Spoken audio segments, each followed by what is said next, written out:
Last week, Metro Media ceased publication of its 20 neighborhood newspapers. The company's founder, Andrew Muley, directly blaming the mayor of Montreal, Valérie Plante. There is no doubt whatsoever that the ban of our distribution method has devastated the economics of our business. So I think that's a statement that is just blatantly false.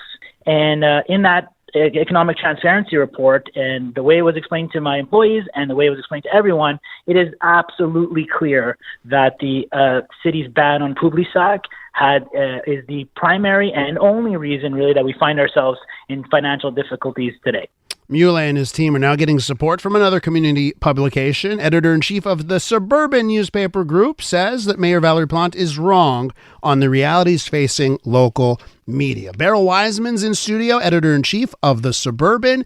And Beryl, welcome to the studio. First Elias, thank you for having me. I'm holding the latest edition of the Suburban in my hands. It comes straight to your door? It comes straight to my hands, Beryl. Thank you for this morning. It comes straight to your door. Just get the app and go on the site. Mayor Plante, here's the front page, Suburban exclusive. Mayor Plante, I think that was last week's. That was last week. Yeah. Mayor Plante, Publisac ban was not cause of Metro Media closure. So, what's your take on all of this, Beryl? The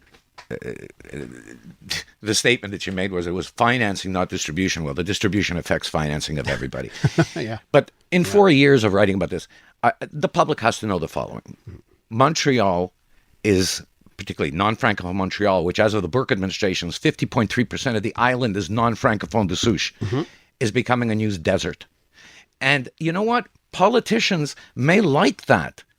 So let's start with Mayor Plante. And 4 years of writing on this. Her first questions were environmental. Well, everything in the Publisac is recycled from recycled materials and recycled. Who pays the cost of recycling? The publishers, the producers of the news. Us, not the public. There was no reason to do this. Now, point three, at one point she attacked Transcontinental for taking over distribution. Well, if a company has the most sustainable and effective distribution system, what do you expect people not to use it? She's been wrong on this. It's been political pandering, and we're in a much better situation than Metro was. Why are you in a better situation? First of all, thanks to the commitment of the owners and our hard work of my colleagues and myself. When this bylaw came into effect, actually prior to it, because it really affects only the Ville de Montréal, not the Ile de Montréal. But Transcon took a decision that they were stopping everywhere. This service is no longer going to be available in May, June. So we anticipated.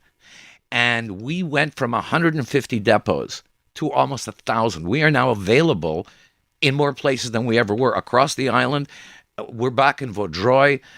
We're everywhere. The response has been tremendous.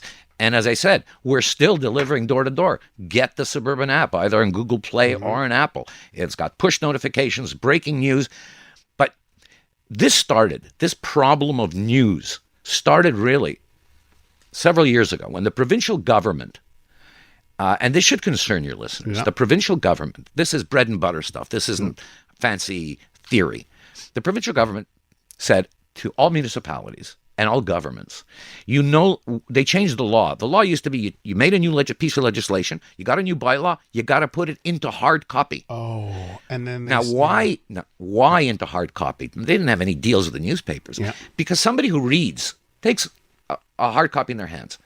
They know that at the back of the paper, on the same pages, every week, every day, they'll know where the bylaws are. They know what the laws that affect their lives are. You can't be assured of that they're going to go and try to find that on a municipal website. Governments like to bury news.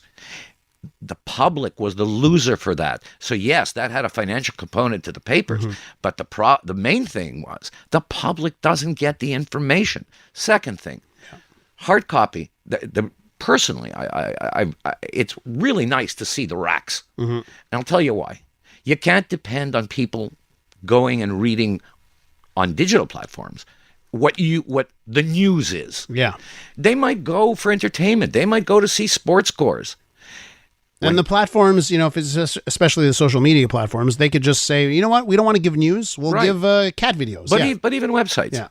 But when you're walking in an IGA or Pharmaprix or down the street, and you've got the front page of a newspaper, I know we consciously make an effort that the first 3 stories on the front page in the headlines, people are going to look at. Yes. So even if they're not readers, they're going to see, hey, we got an issue in our community, particularly important for what we do, local community news. And front pages definitely still matter. It's the original push technology. That's it. We like to talk about push technology on digital and breaking news.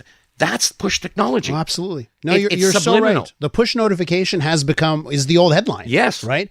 Okay. So you've been able to pivot, right? And you Yes. went with this hardcore distribution and all over the place.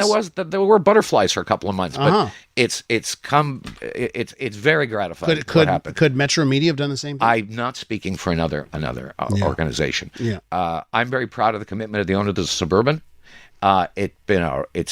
They had butterflies too. We all worked hard. We're the voice of hard copy press and others. We're the voice of local community news in Montreal. We're the guys that go to city council meetings. We cover some 21 boroughs and municipalities and over 16 cultural communities.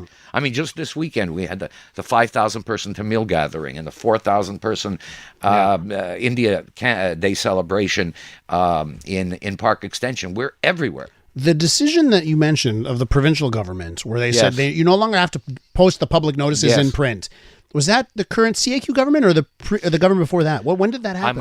I'm afraid to be gainsaid on this. I don't know if it was 2017 or 2018. Gotcha. But that was a bad decision, and there was no reason for that decision. The municipalities... Well, they wanted to save money. They wanted to save, quote-unquote, save municipalities money, I think the right? municipalities have other ways of saving money, and as a case in point of Madame Plante again, when she spends $250 million of public money to create, quote-unquote, the largest park in Canada in the northwest quadrant of Pierre from Roxborough, when Montreal has more green space per capita than any other major city in North America, and by doing so, stops the development of a Quebec-approved community for affordable housing for young families, which she said was one of her major commitments in her first election. I don't think it goes down to priorities and your base and trying to make your base happy. And this Publisac business was all about making a base happy. I think so. And not doing what's right. And this administration, you yell environment or green, nobody even bothers to take a look at the details. Is this really a green issue? Yeah. No, it's not a green issue. But when you mentioned cost, the costs of the bylaws were not egregious to municipal budgets. Yeah. But it's a responsibility since the 19th century. Yeah.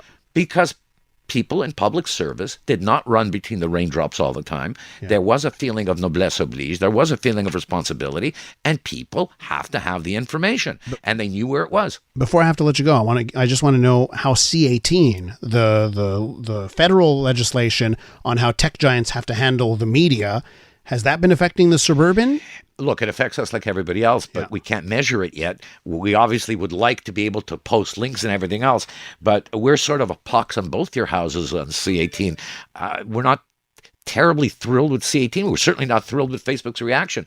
And if I could point out one thing, there's still something in C18 that perhaps the most bothersome element. The wording is not clear whether the CRTC can, without notice, knock off what you or I post on our personal post. Now, I admire Pablo Rodriguez. He's a dear friend, and he says no, it doesn't say that. But as is that 18 or is that C11? Is C11 on that? But didn't C11 get morphed into C18? No, separate bills.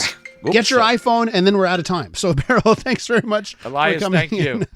That's Beryl Wajsman, editor-in-chief of the Suburban newspaper. And Beryl, listen, I hope that the future is bright for the Suburban, and we'll keep track of that.